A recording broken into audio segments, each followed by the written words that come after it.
everyone! Today I will show you how to measure system performance during gaming using NVIDIA tools and Task Manager. Pero sa tools guys, pwede kayong gumamit ng iba like props or MSI, anything you want. Tapos, ang ititest natin ay yung Valo kasi ayun yung lalaro. To track how well the system perform, looking at both frames per seconds, FPS, and CPU usage during gameplay. Nga pala guys, for those unfamiliar sa props, yung props is popular software for measuring FPS sa laro. Pero may kasi ako, NVIDIA GPU, so I'll be using NVIDIA built-in tools na nagpo-provide ng real-time FPS, temperature, and resource usage information. Tsaka yung Task Manager, na built-in Windows din siya. Tinutulungan natin mag-monitor yung various aspects of your system performance, including CPU, memory, and GPU usage. Dito guys, tuturuan ko kayo kung paano mag-download ng NVIDIA. Search nyo lang NVIDIA download, and then go here, and then click download. But since I have this, hindi ko na siya save. So,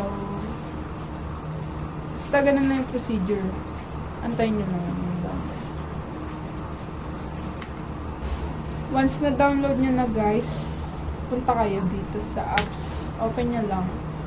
Sa home, makikita nyo dito yung laro nyo. Sa drivers, ito naman. And then sa settings, sa general, punta kayo general. Make sure naka-open to para makita nyo yung in-game overlay. Mamaya papakita ko. After nyong ma-open yung in-game overlay, diba? I-press nyo yung Alt-C. Ayan, dito makikita nyo itong recording, broadcast live, instant replay, performance, gallery, settings, camera to, mic. Tapos sa settings guys, dito nyo ma-edit yung layout. Ayan, itong camera. Gusto nyo gusto. Pwede nyo palakihan. Ayan. Pero tama. Tapos dito sa status indicator, ayan, itong green. Para makita nyo lang kung nagre-record. Pero hindi siya masama kapag nag-record talaga kayo. Sa monitor nyo lang siya makikita. Dito sa performance, ito na yung performance overlay yan. Ito yung basic, ayan, makikita nyo. Yung advanced, latency. Pero ang gagamitin na natin is FPS.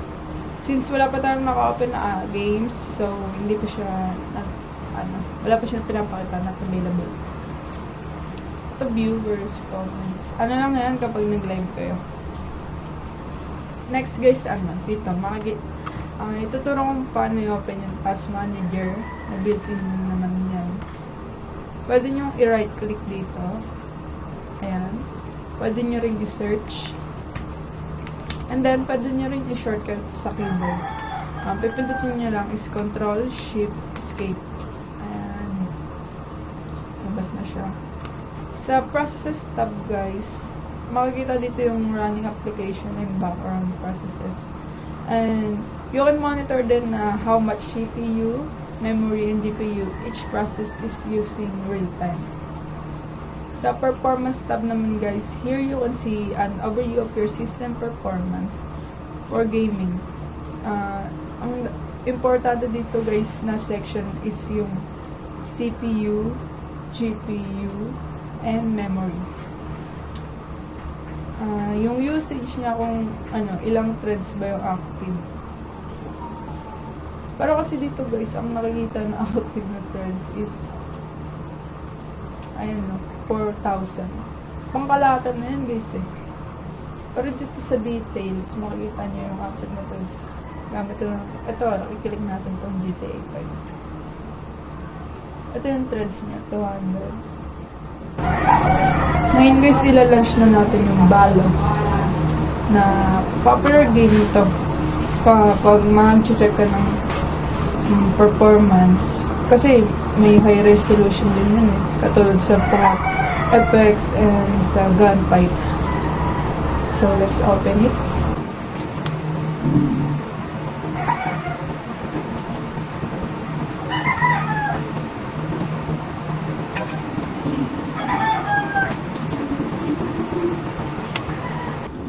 Tingnan na natin yung task manager. Nakita nyo tong nag-i-spike. Dominating. Nakikita nyo dyan yung core activity and utilization ng nung planning na natin yung Valorant. And nakita nyo nadagdagan yung threads. Tingnan sa details. Yung balo-balo. Where's the balo? Here. 732 siya, guys. Nakikita nyo yung spike, guys. Tingnan natin ang FPS natin sa laro. Oh. Ay, nalawali ako ng laro. Deathmatch ko.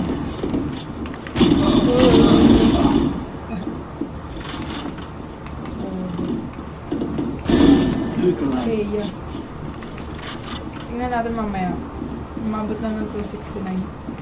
200 yung mga FPS, guys. Try naman natin na ilaw yung settings. Low tayo.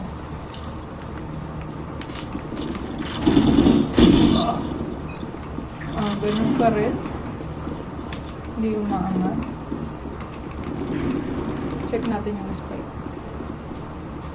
Medyo bumaba siya, guys. Kanina kasi diba nandito sa taas? Ay, bumaba naman siya dito. Tingnan natin baka umangat ito.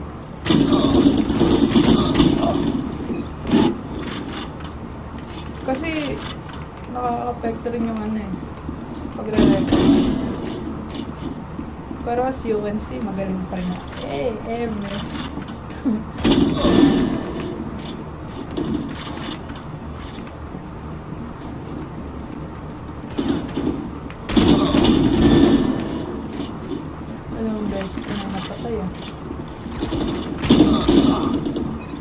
Tapos i-close din natin yung iba.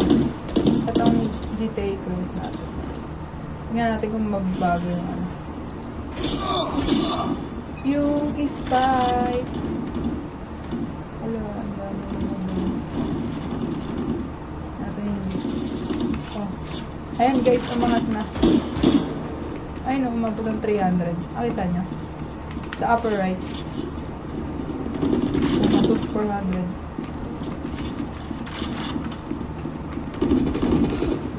And low settings to guys. Naka-low settings ako.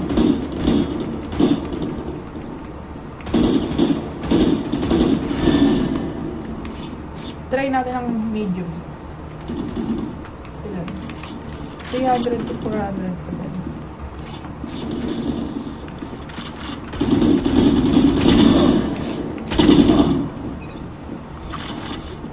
Pero ganun pa rin guys, maangas pa rin. Talaga, maangas yung PC mo, pero maangas. Yan na.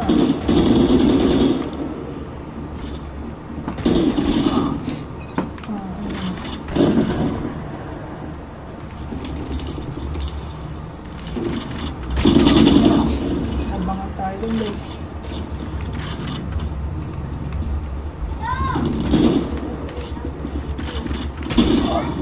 Ouch! Try natin sa phantom.